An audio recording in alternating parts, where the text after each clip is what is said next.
Chit Chat with Farha. Today my guest is very intelligent Elliot Mann. He involved in various internet governance activities. Recently, he has graduated from Swinburne University of Technology with a double Bachelor of Law and Computer Science. Apart from these, he was also a finalist Law Institute of Victoria Law Student of the Year in 2019. He receives few fellowships like APIGA, Next Gen ICANN. He was also a youth ambassador of IGF, and he employed in CIE Legal Australia. So we can see that Elliot has a lot of experience in internet governance as well as legal technology. So let's chit chat with Elliot. There are a lot of questions for you. So my first question is, how did you introduce with internet governance? Sure, that's a great question. So there's two parts to this. Obviously, so I studied computer science and I did cybersecurity within that. So my first exposure, like at all, to anything to internet governance related was learning about ICANN and DNS in my computer science degree in my networking units, which I think, would be a lot of people's first exposure, learning about how IP and DNS all works. But my actual first exposure to internet governance as a system was when I was approached by one of my law lecturers, and she was very interested in intellectual property law. And through some network, they had come up with the ICANN Next Gen program and said, "Oh, Elliot," she said to me, "Elliot, I know you're interested in law and computer science, and I can do a lot of work with trademarks and domain names. This is a program you might be interested in." So I, at that point, then did more reading, and I'm like, "Oh yes, ICANN is the organization that I had heard about through my networking classes." And I applied for the Next Gen program. This would have been, so I attended ICANN 64, which was in Kobe in Japan. So this was a couple of years ago, but that was it. Like I applied, very luckily got accepted to go to attend in Japan, but I had no idea what was going on at all in terms of like what ICANN did, how it was set up. All I knew was that it existed, it did DNS stuff, it did domain name stuff, and that was pretty much it. Okay, so I have a question from you for your next level. But at first, I need to know that you are also incorporated with a law firm. So I think you are developing legal technology as well. So what is, the youth in my country is not too much introduced with this term, legal technology. So if anyone interested to study or interested to this field, so what will be your suggestion, and share a bit of your professional work? Sure, yeah. So so obviously I'm interested in law and technology. I mean, that's what I study at university. And throughout my entire career, studies and everything, I've been really trying to find places where those two things mix together. So internet governance is a really good one, and legal technology is another one as well. So that takes, two forms. I do a lot of work, technology law, which is, a lot of law, cloud contracting, cybersecurity, that sort of thing. And the other side of this is legal technology, which is using technology in the practice of law. So some easy ways to think of this are things like automating documents. There's often circumstances, franchising is one, where you have a whole set of documents that need to be rolled out to hundreds of different parties. And what I do at my firm is I help, they give us like a spreadsheet with all the details and we generate documents. Or things like e-discovery. So instead of having boxes of discovery documents delivered to you, you scan them and you get AI to go over them and find names and key terms and things. So legal technology is really about easier and faster. And it's difficult, it's hard, because a lot of lawyers aren't used to using computers and using technology. But at a certain point, it's very difficult to deny that it can have a really big impact and it can be really effective. And if people want to get into it, there's lots of like really good courses and things online. And also I just think, and universities are starting to do it as well. I know certainly here in Australia, most universities now will get students to do a unit on legal technology. So it's certainly, if people who are young want to get into it, it's certainly very accessible. Okay, here only few university, taught a student on legal technology, the subject. Most of the universities have the intellectual property and rights, but the legal technology, it's a vast thing. So just let us know a bit about legal technology, because if for a beginner, just describe a little. Yeah, sure. So I think at an early stage, it is really about teaching lawyers to code, which is a really scary thing. But there's easy ways into that. And I think this is where a lot of people find it easier than they think. I think especially these days, a lot of legal technology tools, we're talking contract automation, for example, it can be as easy as dragging and dropping where you want certain names and fields to go. So I think a lot of people really struggle with where to start, and all I can really say, I'm fortunate enough that when I study it and I know it, so I didn't have to go searching out for this sort of thing. I just kind of learnt it. But I would say to start, I know there's lots of like good online courses out there and everything as well. Okay, thank you. So now let's make this interview more interactive. I'm going to share you a link. We are playing a small quiz. So is it okay? Yeah, let's go. Okay, let me share you the.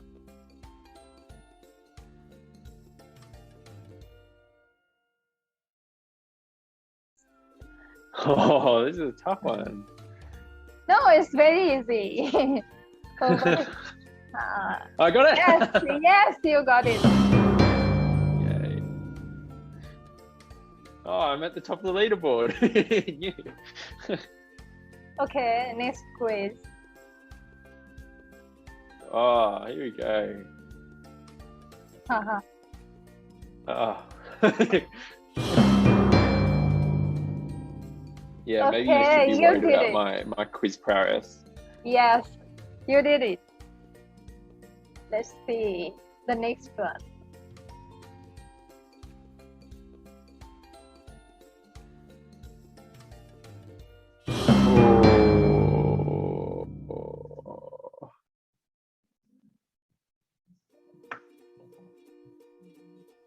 All right, surely I get this one. I'm guaranteed I'm going to get this wrong. Oh no, I got that one. Yes, you got it.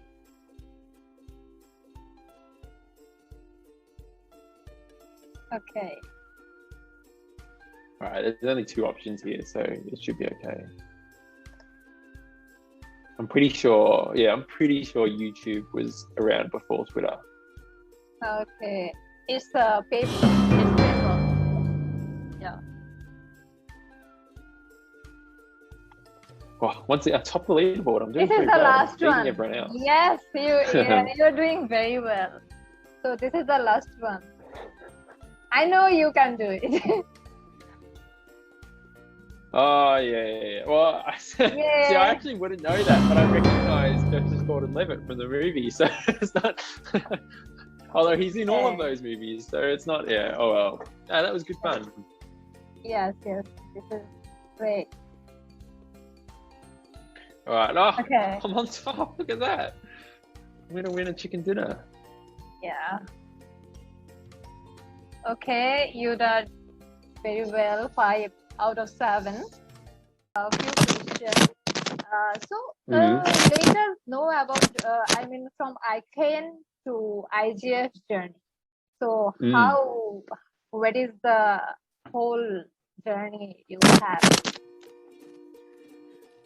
Yeah, so I went to the ICANN, and I had no idea what was going on. I think the number one thing that I got out of ICANN, and I'd say this is a good sort of lesson for anyone who attends these things and has no idea what's happening. Obviously, I tried to learn as much as I could, and I attended as many sessions as I could, and just tried to absorb things. But the part that was really, really helpful, and the part that is probably the main reason I'm still involved in all this, is really the networking and the meeting people throughout my entire experience. So certainly throughout ICANN, I met so many wonderful and smart and fabulous people who I became friends with and still friends with to this day. And initially, one of those things that they said was APIGA, which is the Asia Pacific School of Internet Governance. And that is, if the ICANN Next Gen is a jumping on point for people, APIGA, which is an entire academy, basically a short course on it, is another jumping on point for people as well. So I was fortunate enough to apply and attend APIGA, and that was August of that experience of meeting people, but even more than attending the ICANN meeting, actually learning about internet governance and how it all from works. the very basic. I think it's the basic of the internet governance. If anyone want to learn anything, I feel that I haven't attended APIGA, but I heard from so many people that it's really interesting and it's very good for the youth generation. I think it's not like for the youth, but also if anyone wants to know the basic idea of internet governance, so it's very good. You should apply this year. You should go this year. It's not. Even just anyone interested in, like, I know a lot of our Korean colleagues who are there. They focused on just public policy, people who are interested in policy or internet stuff generally. They don't have to be technical people or law people. It's a very good program for that, just overall. Yes. I would recommend it to anyone. Anyone can join. I mean, who is interested about internet governance, I think anyone can join. Then after APIGA, let us know about. I went to Europe. Okay. Yeah. So the Internet Society, who's like the civil society sort of group on to the Internet Governance Forum, which is the big United Nations run internet governance events each year. So this was another opportunity which I was told about by my friends who I met at ICANN and at APIGA, and I applied for this program. It's very, very competitive to get through, very long process, but I was fortunate enough, me and I think it was probably another 20 or so others, sponsored to attend the Internet Governance Forum in Berlin in 2019. And so that was also another fantastic experience. And especially since I have now spent some time in the ecosystem. So, I'd been to ICANN, I'd been to APIGA. I now kind of knew what was going on. But the Internet Governance Forum is completely different because it's these sessions, it's a very, very, very policy. There's very little technical things there. So it was a lot of rubbing shoulders with government people, with NGOs, with very high-powered stakeholders. I got to meet some absolutely incredible people. And it was a really, really fantastic experience. So that was 1 week in Berlin at the Internet Governance Forum. And that again, I mean, look, I was like a third year university student. I wasn't working anywhere fancy or anything. So again, the big takeaway for me was not only the things I learned through attending sessions and everything, but also the connections and networks that I built through being there. That was really important. Yes. I feel that building network is a part of those events. I mean, that's really amazing. Apart from the policy and all, so how did what in the IGF session? So let us know what kind of session have you attended, and the application process? Yeah, so I've been fortunate as well to not only attend a lot of these meetings and events, but also put on sessions, like run panels and workshops and things. So I've done, and again, this is all through me and my friends who I've met through these events, get together and it's like, you know what we should do? We should run a session. And a lot of times we're very successful because we're young people and they always need more young people running sessions. But yes, it is a full-on process. I've just been through it for this year's IGF in terms of like getting together speakers and putting together the proposal and everything. But I think so. Well, I ran one at the 2019 IGF on improving youth involvement in internet governance.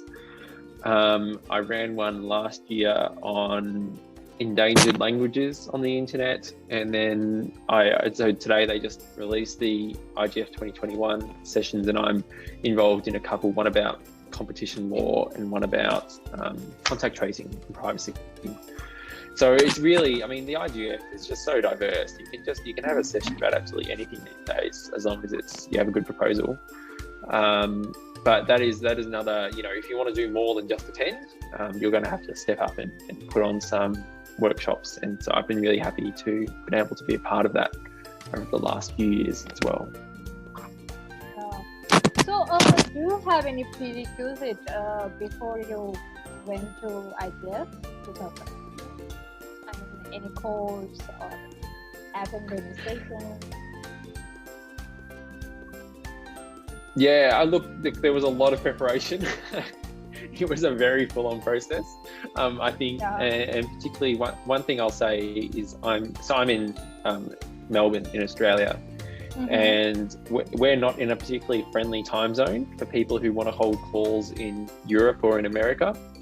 So I know leading up to the IGF, working with my colleagues in America and Europe, there was a lot of me waking up at 2 o'clock, 4 o'clock in the morning to get on these calls.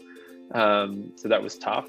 And that's still a continuing problem for a lot of people in internet governance in our region. But yes, there was a lot of preparation going into the IGF. And that's why there was a real focus when I was there to really make the most out of my time there.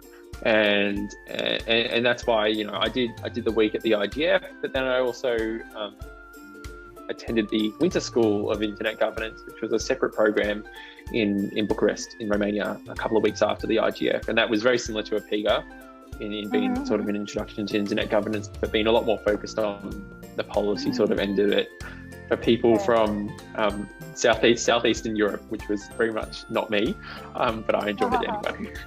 Okay, so who can attend that school? After. Yeah, so that's a good question, because it is 100%. It's intended to be for people from Europe and from a particular part of Europe. I was fortunate enough to attend because I was in the area anyway. But I know this year they ran it virtually, and they had people from India, from Asia Pacific region, so that was perfectly good. And the IGF itself, anyone can attend the IGF. Obviously this year it's in Poland, so it's in that time zone, so some people can't attend because they'll be asleep, but normally anyone can attend. And certainly when we were in Berlin, there was a lot of people there who had no idea what was going on, and it was great, good fun. Okay, so I have another question. So you are doing the voluntary work for so many years. So what is your future plan? How will you continue this? With full-time job, it's really tough. So what is your plan, and all? Let us know something about it. It's really tough, doing a full-time job. Yeah. And continuing.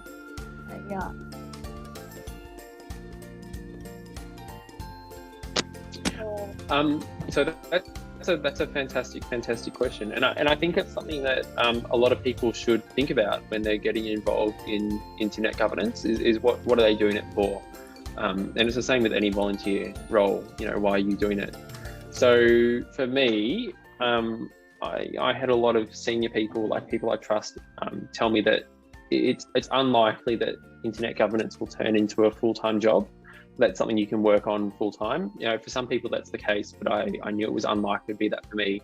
The way that I have seen it, as I've been studying, is that it is something that it adds value to what I'm studying at university, and it is something that adds value to me when I'm looking for a job. And that has proved to be 100% the case. My university studies in intellectual property, in networking, in my computer science, everything has absolutely been enhanced by what I've learned through doing internet governance. There's no question about that at all. I know so much more about networking. I know so much more about intellectual property through doing all this. So that alone, it's probably worth it. And there's the networking side of it through the people I meet, the opportunities I create. I now have so many people I know all throughout the world who I can talk to about anything law, computer, anything related. I know so many. It's fantastic, and everyone's so friendly. And then on the actual experience side, you know, I can go to a job interview and I can say I have this international experience and working, you know, with across multiple cultures in this sort of policy making environment in internet governance. And I can say, you know, I've worked in these groups, I've come up with these projects and I've executed on them. And that's, you know, any volunteering work will do that, but this is a rare opportunity where it's all international as well. Now, obviously I've just recently graduated, so I'm going through that process now of trying to get the job and work that all out. And I will say, from my experience so far, I think it has been a big value add to me that I can say I have that international experience, that I have the practical sort of experience of having gone through internet governance. So while it might not be my job, and it probably won't be my full-time job going forward, it has given me so much that I don't regret doing it at all. And I would recommend it. Like, if someone's studying, this is something that's perfectly suited to, that's something you can do while you're studying. Thank you. So, my question is, like, you will occupied in a job in next years. So, will you continue the voluntary work? And what about if you plan about this internet governance? This is, you know, this is just a voluntary thing, so you can do it, or it's up to you. But I think it's important to involve youth like you. So what is your plan about this? That's a very good question. I can't say I've look. I can't. I don't know quite how to phrase this. I 100% intend to continue my full-time job next year. I think obviously once I start working, I'll probably have to do a bit less than what I've been doing in the past, and it's obviously a bit harder to just go off and attend events. As much as you can these days. But I do intend to, as long as I can, still stay involved, because again, it is where a lot of my friends are. I know a lot of my friends through this, and I think it is some very good practical experience through, you know, in terms of policy making and in terms of keeping up on the latest technology and issues going on in the internet world. And I definitely feel that the best way for me to stay in touch with that is to stay involved in the internet governance ecosystem. Really good to know that. Europe, a lot of people come here and they just left after 1 or 2 events. I think this is our responsibility to this world to get better. I think that's a big issue, because a lot of people attend a couple of events and then find that there's nowhere to go. Like, I know a big problem with, certainly, the programs that I experienced. So ICANN and APIGA, I know a constant thing that people were saying afterwards is, you know, they attend these things but then they have no idea what they're meant to do afterwards. Yeah. And because a lot of the time it is very difficult if, so like attending ICANN meetings is very difficult if you're not being paid to do it, if it's not your job to attend the meetings. And this is where you need to, so there's two things. One is that you're not going to be passively involved. So like there's a lot of working groups and, you know, for both the IGF and ICANN, and you don't just get put into them. You have to put in effort. You have to contact people and say, hey, I'm interested in this. Can I get involved? And it's the same with the work that I do around setting up workshops and everything. That is me being very active and going, I want to get involved in this. These are the people I know. I'm going to have to do the work to get involved. And so what I always say to people is when they're saying, oh, you know, I've done these couple of events, I don't know what to do next, I think I'm going to have to step away, is you know, if you do want to get involved, you really do have to step forward and contact people and really, you know, push yourself to get involved. Everyone's too busy to kind of pull you along with them. You know, a couple of us are lucky enough to have that, but for most of us, you're going to have to really put in effort to get involved. And I think not everything has to be done on a global level as well. And I think something that our region in Asia Pacific is really good at is we have really, really strong national and local internet governance initiatives. So I know one of the things that has really kept me active over the last few years is getting involved in the Australian IGF. And, you know, I'm part of the committee there, and I do a lot of work with them. And that's really kept me involved even when I've been less engaged in a lot of the global things, you know. So it is a constant. Especially the youth nowadays, it's really, you know, do you have any apps or any kind of service by government? Like in my country, there is a app recently launched. It's really important. I feel that they can go anywhere. Sometimes the parents do not listen to them. So it's really important for the youth to have such this thing. Yeah, that's a really good question, and it's a really, really big issue here in Australia. We have a whole independent agency called the E-Safety Commissioner, who this year actually, so previously they've been responsible for taking down like terrorist content and really dangerous content from the internet, and they can issue takedown notices to, you know, social media companies, to technology companies. This year they've also been given power to take down cyberbullying, revenge porn, those sorts of abusive content, which is less, you know, outright illegal, and really very big problem. So yeah, today, thanks for your time for the interview, and it's really nice to talk with you. I think it will help the youth to know about the internet governance and like this field, law, technology, if anyone interested to know. So I think this will really help them.